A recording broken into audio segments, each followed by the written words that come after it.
Kepemimpinan semakin diakui sebagai elemen penting, baik dalam kehidupan pribadi, sosial, maupun profesional. Banyak orang berusaha memahami bagaimana menjadi pemimpin yang efektif. Perusahaan menginginkan pemimpin yang bisa membawa kesuksesan bagi organisasi. Akademisi pun tak ketinggalan, membuka program studi kepemimpinan mulai dari tingkat master hingga doktoral. Kepemimpinan adalah proses yang kompleks, melibatkan berbagai dimensi seperti sifat, perilaku, dan hubungan antar individu. Ada banyak pendekatan untuk mempelajari kepemimpinan, baik melalui metode kualitatif maupun kuantitatif, untuk memahami bagaimana kepemimpinan dapat memengaruhi sikap dan kinerja para pengikut. Definisi kepemimpinan terus berkembang seiring waktu. Nordhaus, dalam bukunya Leadership Theory and Practice, mengelompokkan evolusi ini ke dalam beberapa periode utama. Mari kita lihat, di awal abad ke-20, antara tahun 1900-an sampai 1929, kepemimpinan dipandang sebagai kekuatan dan kontrol yang terpusat, di mana pemimpin memiliki otoritas penuh untuk menentukan arah. Pada 1930-an, fokus bergeser ke pengaruh pribadi dan interaksi karakter antara pemimpin dengan kelompok. Kepemimpinan mulai dilihat sebagai proses pengaruh, bukan sekadar dominasi. Antara tahun 1940-an hingga 1960-an, definisi kepemimpinan berkembang menjadi perilaku pemimpin dalam mengarahkan aktivitas kelompok dan dilihat sebagai perilaku yang mengarahkan orang lain menuju tujuan bersama. Pada 1970-an hingga 1980-an, konsep transformasional diperkenalkan, di mana kepemimpinan bukan hanya memimpin, tetapi juga menginspirasi dan memobilisasi orang lain untuk mencapai tujuan bersama. Dari tahun 1990-an hingga abad ke-21, pendekatan seperti kepemimpinan pelayan, kepemimpinan adaptif, dan konsep moral semakin menonjol dengan perhatian khusus pada hubungan etis, otentik, dan inklusif antara pemimpin dan para pengikutnya. Ada beberapa cara untuk mengkonseptualisasikan kepemimpinan yang dijelaskan oleh Nordhaus, yaitu proses kelompok, perspektif kepribadian, perilaku, hubungan kekuasaan, proses transformasional, dan keterampilan.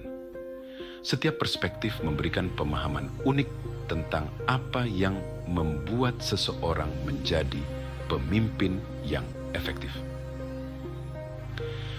Proses kelompok. Dalam perspektif ini, pemimpin adalah pusat perubahan dan aktivitas kelompok. Perspektif kepribadian. Kepemimpinan dipandang sebagai karakteristik atau sifat tertentu yang memungkinkan seseorang untuk menginspirasi orang lain. Perilaku.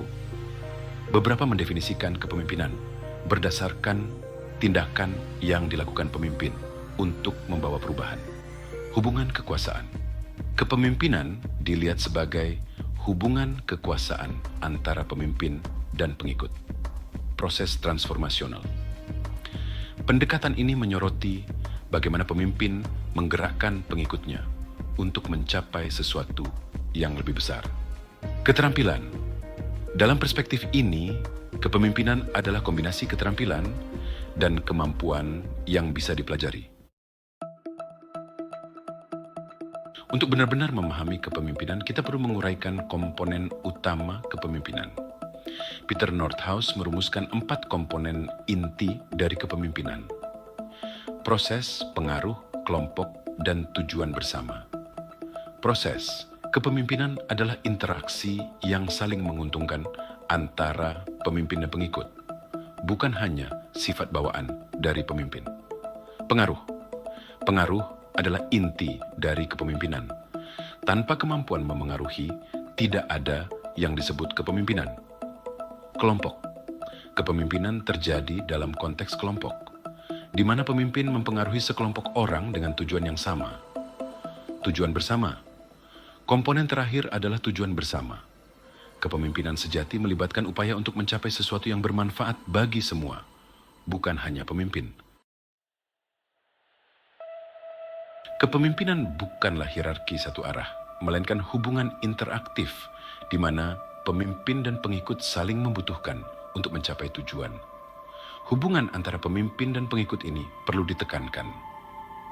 Pemimpin memiliki tanggung jawab untuk memperhatikan kebutuhan dan aspirasi pengikut.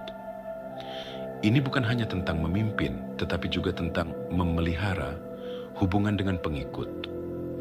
Inilah yang disebut tanggung jawab etis.